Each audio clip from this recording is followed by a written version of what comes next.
Shalom, shalom, peuple dédié.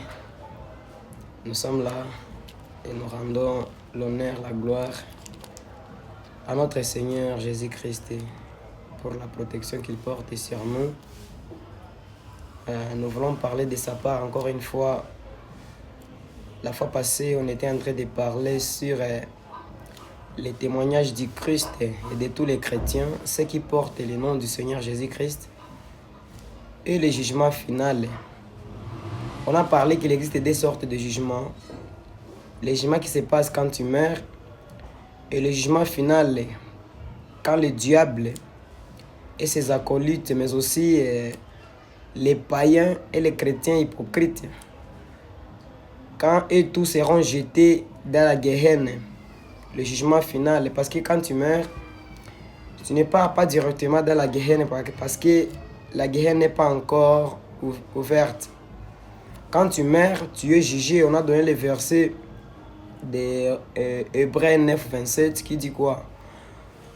La Bible dit, comme il est réservé à l'homme de mourir une seule fois, après quoi vient le jugement.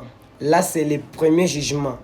Il y a le deuxième jugement qui viendra lorsque tout le monde se retrouvera devant le trône du jugement. Et ce que nous allons parler aujourd'hui, nous allons développer les thèmes là pour en fait prendre la conclusion sur ce qu'on était en train de parler. Et nous allons lire notre lecture de base qui se trouve dans le livre de Apocalypse 12 sur le 10e verset. Apocalypse chapitre 12, le verset 10. La Bible dit ceci. Puis j'ai entendu une voix forte dans le ciel qui disait: maintenant l'état du salut est arrivé. Maintenant notre Dieu a manifesté sa puissance et son règne. Maintenant l'autorité est entre les mains de son Messie. Car il a été jeté hors du ciel, l'accusateur de nos frères, celui qui les accusait jour et nuit devant notre Dieu. Amen. Ici on parle du jugement final. Parce que le monde entier, les humains, ont la grâce d'être sauvés. Mais nous savons que les anges qui n'ont pas obéi à Dieu, ils sont déjà jugés. Car Jésus-Christ n'était pas venu mourir pour les anges qui avaient désobéi à Dieu, mais il était venu mourir pour l'homme qui s'est écarté de la volonté de Dieu dans le jardin d'Éden. Et par l'amour, la Bible nous dit quoi? Dieu a tant aimé le monde, il a donné son Fils unique afin que quiconque croit soit sauvé. Mais il y a un verset dans le livre des Romains qui nous dit: maintenant il n'y a plus de condamnation pour ceux qui sont en Jésus-Christ. La condamnation consiste au péché. Si tu commets le péché, tu seras jugé. Mais le péché repenti est pardonné et tu échappes au jugement. Maintenant, pour échapper au jugement, il faut d'abord passer par l'étape de la repentance. Quand je parle de repentance, la repentance, c'est à 3 étapes. Ce qui fait une bonne repentance, il faut d'abord passer par les regrets. Tu regrettes les péchés que tu as commis. Après avoir regretté, tu passes par l'étape de la confession. Tu pars voir quelqu'un, un homme de Dieu. Tu confesses tes péchés devant lui. Là, tu fais quoi? Tu es en train de publier que tu n'appartiens plus au monde, tu n'appartiens plus au diable, mais tu changes le cas, tu deviens enfant de Dieu. Car la Bible dit à tous ceux qui l'ont reçu, il leur a donné le pouvoir de devenir enfant de Dieu.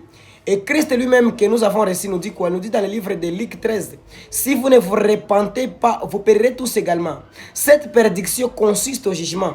Et le jugement sur lequel nous sommes en train de parler, quelqu'un qui est chrétien, qui a reçu Christ, qui a reçu le baptême de l'Esprit, l'Esprit doit lui convaincre sur ce jugement. Car Jésus-Christ nous dit dans Jean 16, 8, si tu descends un peu, il dit, quand vous recevrez l'Esprit, quand l'Esprit Saint viendra dans votre vie, il convaincra le monde en ce qui concerne les péchés, la justice et le jugement. Il a dit concernant les péchés, parce que le monde n'a pas crié. C'est que tout celui qui n'a pas crié est déjà jugé. Mais quand tu crois, tu échappes au jugement. Maintenant, l'effet de la croyance, il faut demeurer dans cette croyance en fait de de voir les salis. Car la Bible dit, heureux ceux qui sont ceux qui persévèrent. Et la persévérance consiste à faire quoi? Après avoir renoncé à ses péchés, là maintenant tu passes par l'étape de faire quoi? De vivre et de s'éloigner, se garder des péchés. Car la Bible dit que un enfant de Dieu ne pêche point, mais il se garde des péchés. Quand il y a un piège du diable qui vient dans ta vie, tu vas savoir comment échapper à ces pièges. Parce que le diable, comme on a dit, le diable n'est pas le plus grand ennemi de l'humanité. Mais le plus grand ennemi de l'humanité, c'est le péché. C'est que le diable utilise son piège pour chercher l'homme à pécher afin que l'homme puisse tomber dans le jugement. Parce que lui, ce qu'il sait, il sait que le temps qu'il lui reste, c'est peu de jours. Dans peu de temps, il sait que Jésus-Christ viendra récupérer les siens. Raison pour laquelle il est en train de multiplier les mal ici sur la terre, afin que tu puisses tomber dans ça et que tu sois jugé. Mais nous savons que la parole de Dieu nous dit que nous puisons notre force dans celui qui nous fortifie, qui est Christ. Nous pouvons tout grâce à celui qui nous fortifie. C'est Christ qui nous fortifie. Personne ne peut vaincre ce monde. Personne ne peut être à mesure de vaincre le diable et ses acolytes, les légions de démons qui sont lancés tous les jours dans le monde. Mais quand il y a Christ en toi, il y a quelqu'un qui a vaincu le monde, qui a vaincu la mort, et il a vaincu aussi les séjours des morts. Raison pour laquelle il t'amène quoi? La vie éternelle. Et cette vie éternelle consiste à connaître le seul vrai Dieu. Connaître Dieu, c'est vivre selon Dieu. Car Dieu dit quoi? Il a dit aux enfants d'Israël, les Israélites, il leur avait dit quoi? Il leur a dit, vous devrez être saints, car moi qui vous ai appelé, je suis saint. Maintenant, vivre une vie de la sanctification nous demande des étapes pour parvenir à la sanctification. Cette sanctification que Jésus-Christ nous demande, il nous dit de chercher premièrement le royaume et la justice. La sanctification est cachée dans la justice de Dieu. La justice de Dieu, nous connaissons comment mener une vie juste. Quand nous commençons maintenant à mettre en pratique toute la parole de Dieu que nous écoutons jour et nuit plutôt. Et quand nous commençons maintenant à pratiquer cette parole, nous allons voir le règne de Dieu venir dans notre vie. Et ce règne de Dieu, c'est que Dieu va régner dans tout ce que tu vas mener. Dans la vie spirituelle, dans la vie charnelle, Dieu va régner. Même quand tu manges, Dieu règne. Parce que la Bible nous dit de ne pas manger, de ne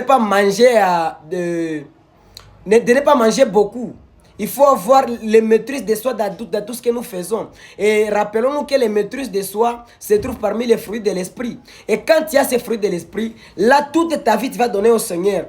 Il ne faut jamais commencer à appeler Jésus-Christ Seigneur aussi longtemps tu n'appliques pas, tu ne pratiques pas ce que Jésus-Christ te dit. Raison pour laquelle dans la Bible, il disait aux gens, pourquoi m'appelez-vous Seigneur, Seigneur, aussi longtemps vous ne faites pas ce que je vous dis. C'est que tu as raison d'appeler Jésus-Christ Seigneur dans ta vie. Aussi longtemps tu pratiques l'enseignement qu'on te donne tous les jours. Tu pratiques l'enseignement que la Bible te dit tous les jours. Mais la chose qui m'étonne souvent dans le monde actuel, c'est que bon nombre de gens comptent un jour arriver au ciel, alors que les gens là ne marchent pas dans les chemins qui les ramènent au ciel. Jésus-Christ a dit, je suis le seul chemin, je suis le chemin, la vérité et la vie. Mais ces chemins-là, il faut d'abord entrer dans les chemins pour apprendre la vérité. Et le fait d'apprendre la vérité, cette vérité consiste à lire la parole de Dieu, méditer cette parole jour et nuit, comme Dieu l'avait dit à Josué. Méditer cette parole, et quand tu médites cette parole-là, cette parole te donne la capacité de prier. Quand tu commences à prier, tu te mets en communion avec l'Esprit de Dieu qui te donne la force de vaincre le diable. Raison pour laquelle le plus grand combat dans le monde aujourd'hui, c'est que le diable n'aime pas que les gens cherchent la face de Dieu dans la prière. Le diable, quand il veut commencer à prier, le diable va commencer à jeter sur toi des distractions. Il y a tes pensées qui vont commencer à aller de gauche à droite. Mais ce que Jésus-Christ nous a dit, d'être concentré, entrer dans la chambre de nos cœurs, afin d'être concentré quand nous parlons à Dieu. Mais tu vas voir quelqu'un, il y a des distractions que le diable lui envoie. Tu vas voir, tu as mesure de suivre les matchs pendant 90 minutes. Mais quand tu ploies tes genoux pour commencer à prier, même 5 minutes seront difficiles pour toi pour terminer à prier.